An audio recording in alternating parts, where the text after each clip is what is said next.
You're listening to the Diplomats podcast on Asian geopolitics. As always, I'm your host, Ankit Panda, recording in Washington, D.C. And I am your co-host, Catherine Butts, and I am also recording in Washington, D.C. Hey, Katie, welcome to 2025. Happy New Year. Hope the year is treating you well so far. Yeah, nice and cold. That's right. And I hope our listeners are having a good start to the new year as well, wherever they might be. It's pretty remarkable to think that we're coming up on the 11th year now of the Asia Geopolitics podcast. And I guess for those of us here in the United States, that means that this podcast is now going to be going into its fourth presidential term, essentially, because President Biden is wrapping up in office in the next few days. Katie and I are having this conversation on January 10th, so just 10 more days left in office for Biden. But we thought this would be a good opportunity to talk a little bit about the Biden administration's 4 years in office and what that's meant really in Asia on trade, on security, on broader economic relations, and the regional order writ large. Obviously, that's a lot to put on the table, but we'll try to be somewhat focused. Katie, I think maybe we could go a little bit chronologically. Taking listeners all the way back to 2021, I think one of the major interventions by the Biden administration that year, or rather unanticipated interventions, was the sudden withdrawal from Afghanistan in August that year, which has had reverberations in Afghanistan, of course, with the return of the Taliban, but more broadly in the region. From where you're sitting, given that you think quite a bit about Central Asia and Afghanistan, how do you think that legacy will be remembered going forward? Yeah, I mean, I think the Afghanistan legacy is one that is too complicated and too messy to ascribe to one president. I think we have to keep in Yeah. mind that the U.S. involvement in Afghanistan stretched for 20 years. There were several presidents involved in Afghanistan from both political parties in the United States. I think as always is the case, the sort of last person in the room is the one left with the responsibility. So this isn't to say that the Biden administration holds no responsibility for the outcomes of the war in Afghanistan, how it ended. But I do think it is also worth remembering that the Biden administration was handed an exit plan that they did not negotiate. Originally, the final sort of deal between the United States and the Taliban was that the U.S. would leave Afghanistan by May 1. And one of the first things Biden decided sort of by April of 2021, we knew that they were going to delay the withdrawal until September 1. Whether that mattered or not, we never get to know the alternate history. But I think there was just this unease. There was this plan that had been enacted. And I think this is one of the challenges every president faces, is that even if they have different political leanings to their predecessors, they're still handed a whole government machine that is working on something, and it is very hard to change course. I think ultimately, however, the Biden administration will hold a lot of the responsibility, in particular for how things happened in August. And I think some of Biden's comments in those days, which really laid a lot of blame is probably the word on the Afghan administration. And again, this isn't to say that they don't hold some of the responsibility for what ultimately happened. The rapid collapse of the Ghani government is something I think Afghans also have to deal with. But the United States has it is impossible to extricate the United States from this. And I think that will be complicated. There are several sort of efforts underway in the United States to look back and figure out what happened. And I think it'll be important to pay attention to where those go in the future, in particular under a new administration, which I think will have would like the Biden administration to be left with that bag, but also will inherit. There's still continued efforts to get people out of Afghanistan. There's still continued efforts to resettle people in the United States and in other countries who aided the United States and NATO. And so I think this is not an issue that's going to go away. That's right. Yeah, I guess it's a little unfair to try to distill all of these complex legacies into just a couple minutes, but I think that was a really good overview of the picture with Afghanistan in particular. I guess moving ahead chronologically a little bit. I mean, this one isn't really an Asia legacy per se, but it certainly has global ramifications, which is the way in which the Biden administration handled the Russian invasion of Ukraine, both the lead up to that invasion and the final months of 2021, where the administration, of course, practiced strategic declassification with allies and partners, attempting to convince them of what the United States believed was a pretty reliable set of indicators that Russia was serious about invading Ukraine. And of course, that was proven right in February 2022, leading to a broad-based U.S. Diplomatic campaign around the world to isolate Russia. And I think in Asia, that broader part of rallying world opinion and getting countries on board to isolate Russia, I think had mixed results. I mean, great success with allies in the region. Arguably, you had certain partner countries like Singapore coming on board as well, but a bit of a mixed bag with other countries, right? Like India, for instance, obviously, and then attempting to get some of the less aligned countries in Asia to also isolate Russia was, I think, a little bit more challenging. But I mean, obviously, the chapter has not yet closed on the Ukraine conflict, but I think what's going to be interesting, and this is perhaps why it's difficult to talk about this in January, is that we're going to see a very different approach with the new administration in Washington. And I think that approach, including what that might mean for a potential settlement of that war with its broader global ramifications, is going to, I think, shape the Biden legacy on this, right? And one of the interesting things for me, of course, is the legacy of the administration on managing escalation between NATO and Russia throughout this conflict. I think, we now know that October 2022 was a dangerous time where, according to some reporting, the U.S. intelligence community believed there was as great as a coin flips of a chance that Russia might have used a nuclear weapon or multiple nuclear weapons against Ukraine. And it was interesting that the U.S. was actually somewhat successful in at least playing something of a role in getting China and India to apply certain pressure on Russia, indicating that that was a line that should not be crossed. Anything else jump out to you on the Ukraine front here? I mean, I think we've talked about this on the podcast repeatedly, but I think it's particularly, I think, an interesting kind of inflection point that we're at now heading into the new administration. Yeah, certainly. And I think maybe an adjacent issue to kind of move us forward, is the Ukraine kerfuffle, if I could use that word, makes us, I think about alliances also and sort of those connections.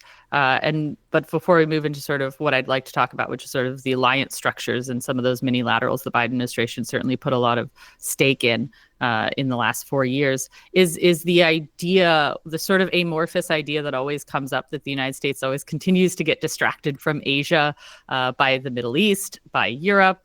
I think Ukraine was this interesting sort of point at which it really became kind of a global issue. I'm sure there are regions of the world that maybe are not interested in Ukraine, but for our purposes here, Asia was very interested in what was happening. When you look at sort of the responses in Taiwan and in Japan in particular, I think had a really interesting response. And sort of the Northeast Asia region, I think, was watching that conflict and thinking about itself in interesting ways and thinking about China in interesting ways. And so, while we do divide the world into these regions, I think Ukraine was that reminder that, these regions are constructs, and that what happens in one part of the world does impact other parts of the world, certainly in how people think about things like conflict and about alliances. And so moving back to that alliance question, I wanted to ask you, Ankit, what your thoughts on sort of the Biden administration's efforts to strengthen U.S. alliance structures in Asia. We have, the Quad was resurrected under the Trump administration, but I think really hit its stride under the Biden administration, particularly after the pandemic. The AUKUS agreement and all of that comes from that, the Japan, South Korea, U.S. trilateral, some of those things. So, how in particular Northeast Asia is sort of the locus of U.S. alliances in Asia, but how do you reflect on that? This takes us all the way back to Biden's inaugural address in 2021, where he pretty openly tells the world that, the United States is back and allies will be back at the center. And in a way, I think that resulted in an administration that perhaps at times put a little bit too much of a premium on kind of making the allies happy, right? And, we could maybe get into that a little bit more. I mean, it was really You could even call it a bit of an apology tour for the first Trump term and the way in which allies had been treated. But certainly it wasn't simply an attempt to get alliances back to where they were in 2016. There was, as you noted, new kind of contributions on certainly the Australia front with AUKUS, which was a huge and risky undertaking in 2021. Obviously, it's a multi-decade initiative, so far too early to even talk about anything coming close to a legacy of AUKUS. I think the big anxiety now is will AUKUS persist in the way that it has been? Will Donald Trump come in and start asking the Australians to pay substantially more for various types of technology transfer, despite the fact that Australia is putting in billions of dollars into the U.S. Submarine industrial base and other parts of the U.S. defense industrial base. But in Northeast Asia, I think there's a pretty interesting legacy as well. The alliance with South Korea took a really interesting turn with the Washington Declaration in April 2023 and the announcement of new mechanisms to reassure the country. As, of course, we've discussed on this podcast, there's growing interest in South Korea in nuclear weapons of their own. And the Biden administration, I think, took that head on with new measures to reassure the country. But of course, I think while we're talking about South Korea, we just talked about the martial law crisis in December 2024. And I think that's a really good reminder that alliance management is not something that can occur independent of domestic political dynamics in those countries. And so now I think with South Korean conservatives pretty much significantly kneecapped domestically, it is going to be interesting to see whether some of what was accomplished with the Yoon administration will have persistence. I mean, will the institutionalization of those new mechanisms actually persist? Big questions in Washington about that, big questions in Seoul about that going forward. So again, perhaps a little too early to talk about legacy, but the Biden administration certainly did try to take things forward on that front. And then you talked about trilateralism. The Camp David Accord, it's interesting because just 10 days from now, none of the three leaders that were at Camp David for that historic trilateral summit are going to be in office anymore, right? And so you have a new constellation of leadership. And this is really the problem, I think, for trilateralism in Northeast Asia for the United States. It's been very much subject to these domestic political changes, to leaders that are willing to take risks, right? In this case, in Korea, Yoon, who as I think we talked about on the martial law podcast, who was not a typical politician, was very much willing to take risks with Japan. Of course, his risk-taking also manifested arguably in his decision to declare martial law.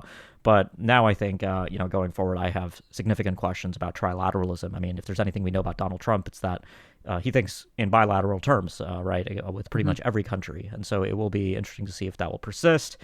And then the Quad, I mean, I think you're right about the Quad. The one observation I would make, though, is compared to the first Trump term, the Biden administration pretty overtly undertook, I think, an effort to desecuritize the Quad, right? They stopped calling it a quadrilateral security dialogue. They introduced numerous working groups within the Quad on kind of climate, space, governance, supply chains, all these other issues that are very much delinked from anything that might evoke, as China loves to say, an Asian NATO.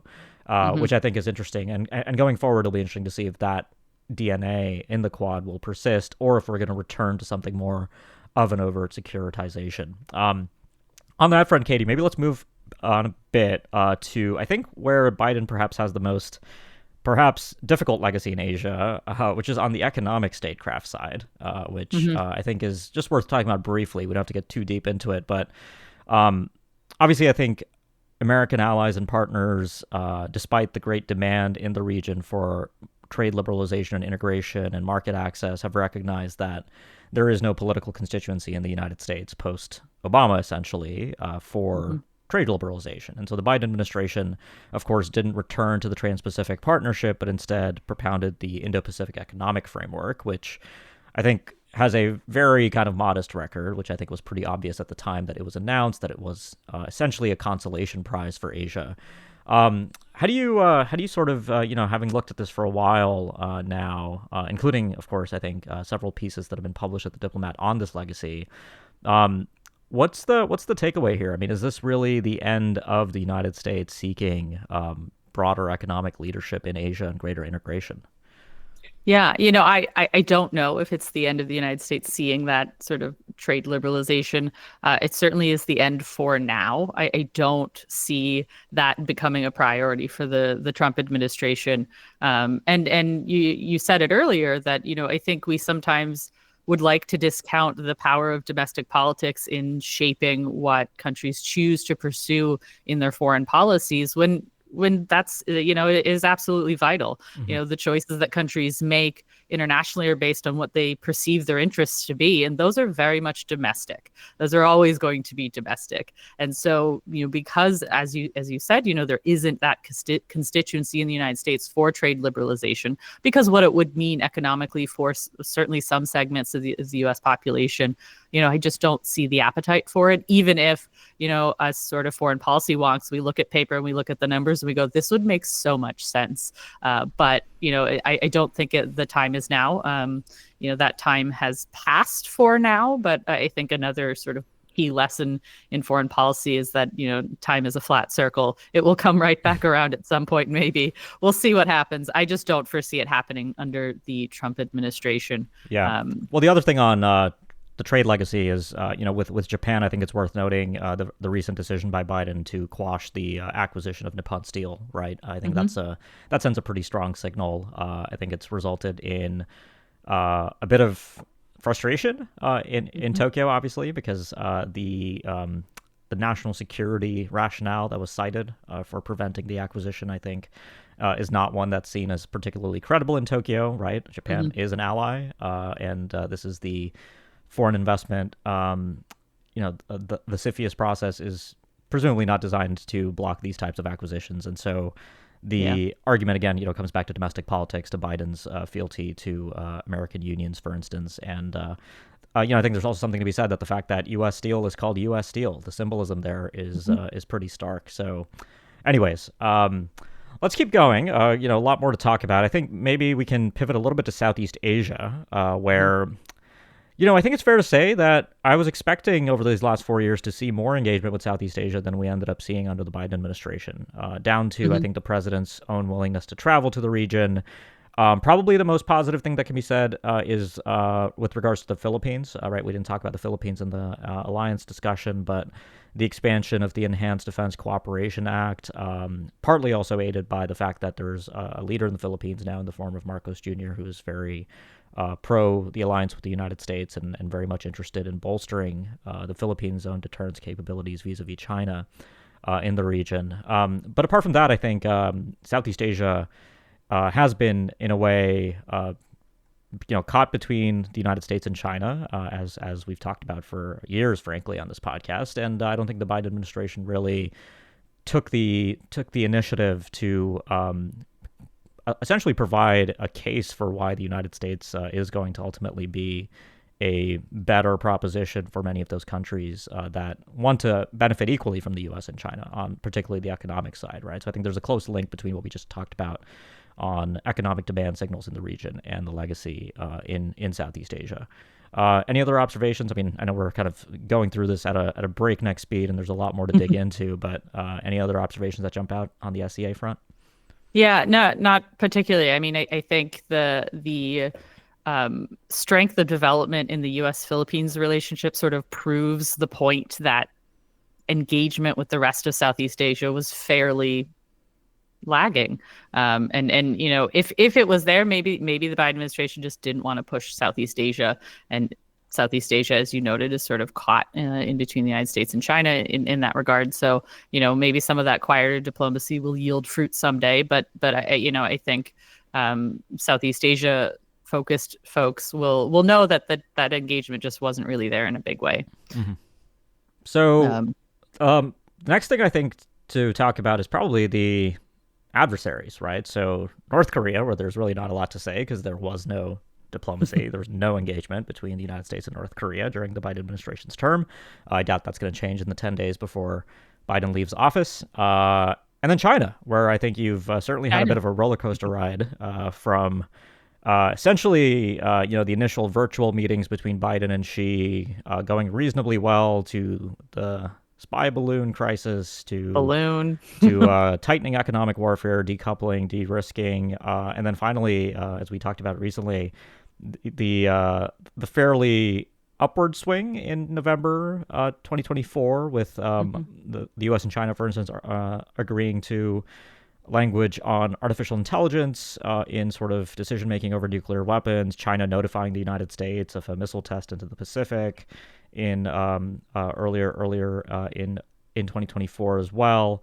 But really, I think the trend line represents broader continuity, right? Where you have strategic competition with a difference in tone, the emphasis on responsible competition by the Biden administration, all the talk of guardrails and trying to ensure that U.S.-China crisis communications mechanisms could resume. But broadly, the U.S. and China do remain on a trajectory of broader confrontation, and I think that has been pretty clear, and it will likely persist. It will be, I think, interesting to see when we look back on the Biden years vis-a-vis the relationship with China, how much the efforts at convincing the rest of the region that economic de-risking or decoupling was essential, how successful that will be going forward, particularly given that we are now looking at another trade war and essentially open economic warfare between the U.S. and China, potentially under a Trump administration. What else jumps out to you on the China legacy? I think you sort of you said it well when you said, the trend line is really continuity, and the only really changes we could kind of dicker over are in terms of tone. But again, because the interests of both parties haven't really changed, and the competition in the core of that contest hasn't really changed. I think it's interesting, if you look earlier in the Biden administration, the democracy push and sort of how that contrasts with China's Great Civilization initiatives, which are kind of part of this successor's the wrong word, but continuation of the Belt and Road sort of idea and kind of linking these countries together in something greater than just infrastructure. And I think those sort of civilizational kind of challenges continue to sort of will continue to define that relationship. What is going to change is going to be the tone and maybe how far certain administrations will be willing to go and where that heads. But I think I don't, I think Biden administration probably did as much as they could, but China also has its own domestic constituencies to deal with, just in different ways. Mm-hmm. Well, Katie, I think we'll leave it there. And apologies to listeners who maybe did not get to hear us address the legacy of the Biden administration on the particular country or issue that they're interested in. But there will be a lot more to say, I think, going forward. We didn't really get to talk about India, for instance, where I do think there is quite a bit to say. But we've got a lot more to talk about, and we'll be back soon in the coming weeks. With the next episode being the first one of the second Trump term in Asia. So as always, if you have suggestions for us, do reach out to either of us on social media or by email, and we're very happy to take that into consideration. In the meantime, if you are not a subscriber yet to the show, make sure you do subscribe. You can do that anywhere you get your podcasts. We really do appreciate that. Helps the show out a lot. And if you have subscribed for a while, but you haven't yet left us a review, please do that. That also helps the show out quite a bit. In the meantime, Katie, thanks for joining me, and looking forward to being back with you soon to talk about more in Asia. Absolutely. And I do want to make one little PS for our listeners. Please check out the January issue of the Diplomats magazine, which is our What to Expect issue. We do this every January. It essentially lays out all of the regions, including the ones we didn't get to talk about much today, and what our authors think you should be paying attention to in those regions, different trends, different individuals, different upcoming events. So please check that out if you want to know what's going to happen this year, or as best as we can. It's not a prediction, but we certainly are thinking about 2025 as deeply as we can.